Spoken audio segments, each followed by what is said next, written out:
Makeup लगाने के बाद कुछ घंटों बाद फाउंडेशन पैची दिखने लगता है, बेस अलग अलग जगह से फटने लगता है और फिर लगता है कि शायद फाउंडेशन या फिर सेटिंग स्प्रे में कुछ कमी है। लेकिन अक्सर दिक्कत प्रोडक्ट में नहीं होती बल्कि स्किन प्रेप में होती है। अगर मेकअप लगाने से पहले स्किन को सही तरीके से प्रिपेयर ना किया जाए तो चाहे आप कितने से कितना अच्छा फाउंडेशन या फिर सेटिंग स्प्रे का इस्तेमाल क्यों ना कर लो, आपका बेस ज्यादा देर तक टिकेगा ही नहीं। तो इसी प्रॉब्लम को सॉल्व करने के लिए आज मैं आपको स्टेप बाय स्टेप बताऊंगी कि मेकअप से पहले स्किन को कैसे प्रिपेयर करना है ताकि आपका बेस स्मूथ लगे और ज्यादा देर तक फ्रेश दिखे।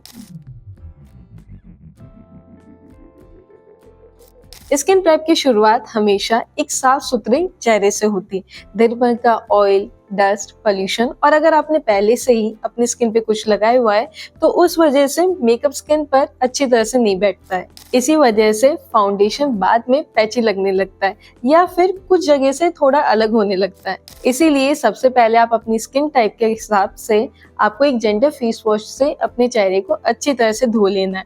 इस स्टेप में ज्यादा कुछ करने की जरूरत नहीं है, बस स्किन क्लीन हो जाए ताकि मेकअप के लिए एक फ्रेश और स्मूथ बेस रेडी हो सके। फेस वॉश के बाद स्किन तो साफ सुथरी हो जाती है, लेकिन कई बार डेड स्किन सेल की एक पतली लेयर होती है जो स्किन पर रह जाती है। ये लेयर मेकअप को सही तरीके से पूरे चेहरे पर बैठने नहीं देती, जिसकी वजह से फाउंडेशन पैची या फिर अनइवन टोन दिख सकता है। इसलिए अगला स्टेप है टोनर। एक जेंटल एक्सफोलिएटिंग टोनर स्किन की सरफेस को और स्मूथ बनाने में मदद करता है। ये धीरे धीरे डेड स्किन, ब्लैक हेड और व्हाइट हेड को रिमूव करने में भी मदद करता है, जिससे स्किन ज्यादा स्मूथ लगने लगती है। इसके लिए आप किसी भी माइल्ड AHA या फिर BHA बेस्ड टोनर का इस्तेमाल कर सकते हो। अब बात करते हैं सिरम की। यहाँ पे सबसे जरूरी बात ये है कि आप अपनी स्किन टाइप के अकॉर्डिंग ही सिरम को चूज करो। अगर आपकी स्किन ऑयली है या फिर एक्ने प्रोन है तो आप नाइसिनामाइड सिरम का इस्तेमाल कर सकते हो। ये पोर्स को कम दिखने में मदद करता है और एक्स्ट्रा ऑयल को भी कंट्रोल करता है। इसके साथ ही स्किन टोन को इवन टोन बनाने में भी मदद करता है, जिसकी वजह से फाउंडेशन स्किन पर ज्यादा स्मूथ दिखता है। और अगर आपकी स्किन सेंसिटिव है या फिर ड्राई है तो आप कोई भी सेरेमाइड बेस्ड सीरम का इस्तेमाल कर सकते हो।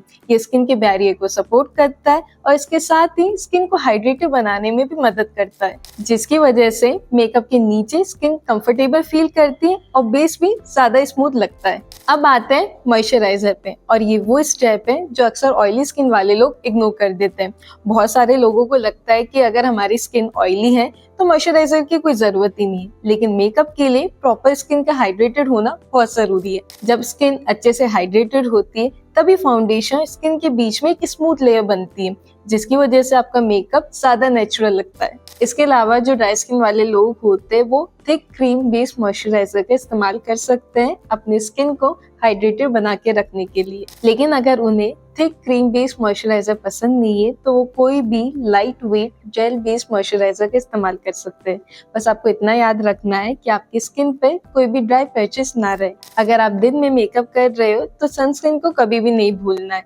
ये सिर्फ स्किन को सन डैमेज से नहीं बचाता बल्कि आपके मेकअप को अच्छी तरह से परफॉर्म करने में भी मदद करता है। और अगर आपकी स्किन ऑयली है तो आप किसी भी वाटर बेस्ड या फिर लाइट वेट सनस्क्रीन का इस्तेमाल कर सकते हो। ऐसा करने से आपको स्किन पर हैवी फील नहीं होगा और मेकअप के नीचे एक स्मूथ लेयर मिल जाएगी। और अगर आप सनस्क्रीन के साथ थोड़ी और कवरेज भी चाहते हो तो आप कोई भी टिंटेड सनस्क्रीन का इस्तेमाल कर सकते हो। ये स्किन के टोन को हल्का सा इवन करने में मदद करता है, जिससे स्किन बिना फाउंडेशन के थोड़ी ज्यादा पॉलिश लगती है। अब आता है लास्ट स्टेप, प्राइमर। यहाँ एक बात समझना बहुत जरूरी है। जब आप पहले से ही क्लेंसर, टोनर, सीरम, मॉइस्चराइजर और सनस्क्रीन जैसे कई सारे स्किन के प्रोडक्ट इस्तेमाल कर चुके होते हो तो आपकी स्किन पर काफी ज्यादा हाइड्रेशन मौजूद होती है। अगर आपकी स्किन ड्राई है तो आप हाइड्रेटिंग प्राइमर का इस्तेमाल कर सकते हो। वही अगर आपकी स्किन ऑयली है तो आप पोर ब्लरिंग प्राइमर का इस्तेमाल कर सकते हो। ये स्किन के टेक्सचर को स्मूथ दिखाने में मदद करता है और फाउंडेशन के लिए एक इवन और स्टेबल बेस बनाता है। इससे मेकअप ज्यादा स्मूथली अप्लाई होता है और ओवरऑल फिनिश भी ज्यादा क्लीन और पॉलिश लगती है। अब स्किन प्रेप कंप्लीट हो गई है।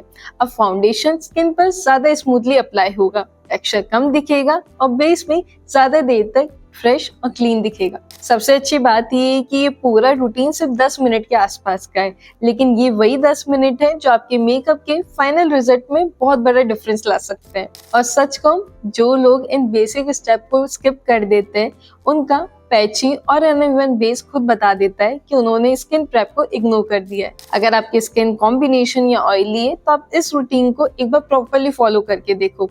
फाउंडेशन की फिनिश और उसकी लॉन्जिटिविटी में आपको खुद डिफरेंस नजर आएगा। अब आप मुझे कमेंट करके बताओ कि स्किन प्रेप का ऐसा कौन सा स्टेप है जो आपने सबसे ज्यादा मिस करा है। क्या वो मॉइस्चराइजर है, सनस्क्रीन है या फिर प्राइमर है?